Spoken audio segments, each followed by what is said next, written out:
Welcome to Vegabomber land. It's your boy Vegabomber, about to now give you my list of the top 10 movies that I'm anticipating. Can't wait to see for 2015.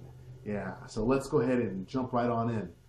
So my number 10 movie that I'm thinking about seeing is actually going to come up here pretty quickly in 2015. It's Taken 3. The main reason why I want to see this film is not because it's going to be this marvel of film, but more so because I'm a big Liam Neeson fan. And I'm sure you have certain people that you will go see, certain actors that you will go see no matter what the subject matter is. Well, for me, I have a couple of those actors and actresses that I'll go see no matter what. And that, in this case, would be Liam Neeson. So Taken 3, and besides, that's the third one. I got to see what happens. I mean, what are they finally gonna take next to really make him lose his mind this time? I mean, at this point, it's almost kind of funny. And in fact, there's a bunch of memes and jokes out there about this already because it lends itself to that. So hey, if Liam Neeson can come in and kick butt and then be funny at the same time, and that everybody receives it as kind of funny, then he's winning on two ends. Action and even in just humor, even though most people probably don't see him as the big humor guy. Number 9, I actually am more curious about this one, but it's Entourage. When it was out on HBO back in the day, or was it Showtime? It was one of those. I actually kind of got into it late. I binge watched it mostly, but I kind of got pulled in. It was pretty good. Towards the end, it kind of leveled off a bit, but I don't know. It's enough to where it piques my curiosity, and that's why Entourage then will be at number 9. I actually like Jeremy Piven a lot, so again, by actor association, I will see it just because I like Jeremy Piven. Number 8 actually is The Walk. Now, this is a movie that I've only read about. This is a movie about a French tightrope walker who, in 1974, had a tightrope that he walked across between the World Trade Centers. And evidently there's this big, interesting story behind that.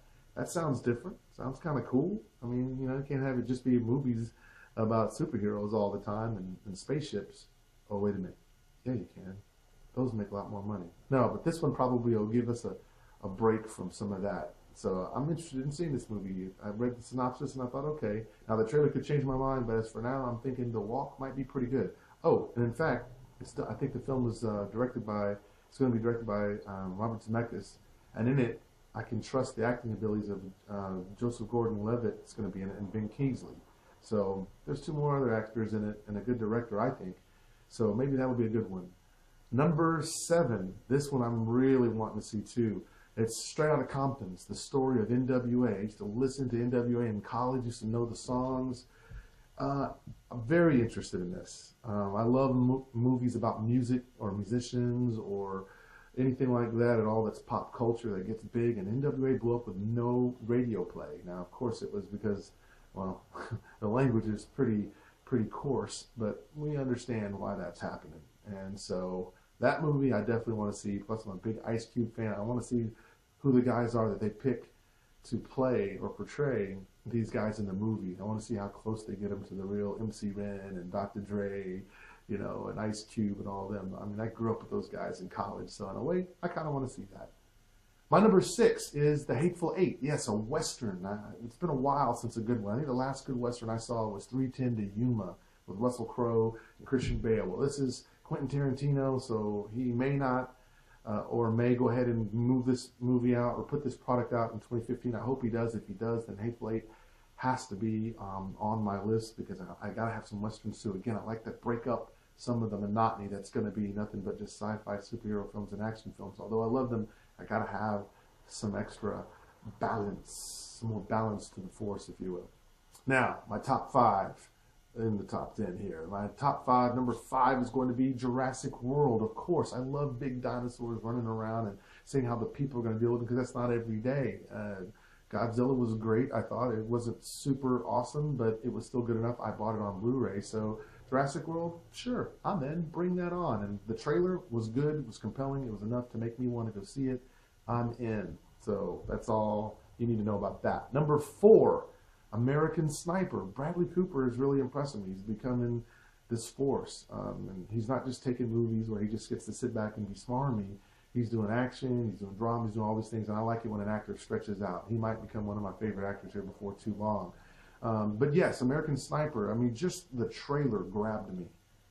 You know, as soon as I saw that trailer, I was like, you cannot do a better trailer than this one when you want to just give the basis of what this movie's about. And the way that the trailer just hangs you on, well, what did he do? Was perfect, which is what trailers are supposed to do. So I have to see this movie, American Sniper. If I'm a guy who can watch Lone Survivor and Fury and Saving Private Ryan, you know I'm going to have American Sniper on my list. So it's at number 4 for me. Number 3 is Selma. Finally, we get a movie about Martin Luther King Jr. We've had a movie about Malcolm X for years, and that was a great movie. I thought Spike Lee did a great job with that movie, taking the screenplay from Alex Haley, who wrote Roots. So, but now we're talking about Selma, and of course, this is probably really good timing for this movie too, when we see what's going on up in another city, Ferguson. So I think Selma should be really good, and I also like the lead actor, David Oyelowo. You might remember him. He was in Red Tails. He was also in Rise of the Planet of the Apes. He was even in Interstellar. So he's been doing the rounds. He was in Jack Reacher as well. So David Oyelowo was pretty good. In fact, he was one of the guys that I thought, if they didn't get Chadwick Boseman, I wouldn't mind seeing him playing Black Panther as well. But I'm also very happy with Chadwick Boseman as Black Panther. Number 2 and number 1, you guys already know. Number 2, Avengers: Age of Ultron. There's no way I'm going to miss that movie.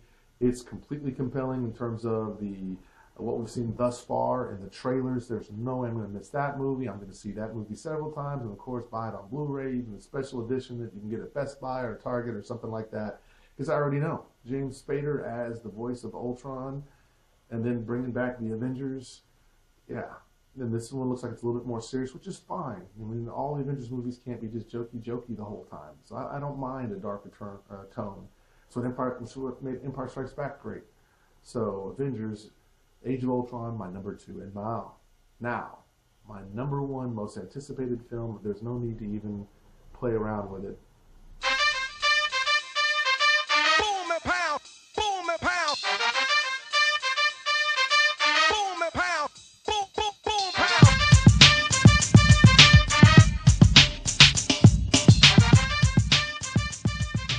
Star Wars, absolutely.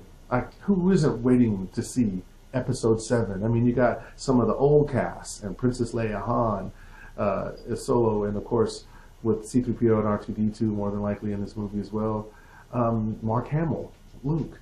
And then you're going to have these new stars, and I think they're going to be great, just like Adam Driver and John Boyega and some of the females that are slipping my mind at the moment that are going to be in the film as well.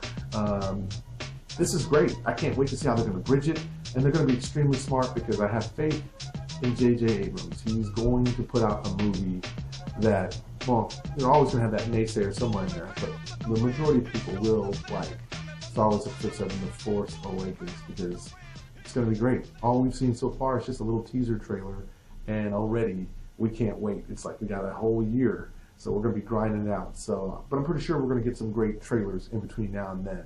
So December 2015, the movie that's going to gross the most money next year, Star Wars The Force Awakens. You can write it down now and let me know. Let me know what you think of this list. Just comment below, subscribe, like. We're trying to get you more people to come visit and check out Vegabomber Land because, hey, I'm just like you. I'm a big movie fan, movie buff, and I love pop culture, and I love how pop culture can intersect with movies, music, art of any level, any medium. It's wonderful. It's great to just kind of go and get lost for a moment, step away from all the serious stuff in life for a moment, and just be taken back by a good story. So, I'm Vegabomber, and I want to thank you for watching. And again, subscribe, tell your friends about it. But for now, I'm out. You! T-shirt grab.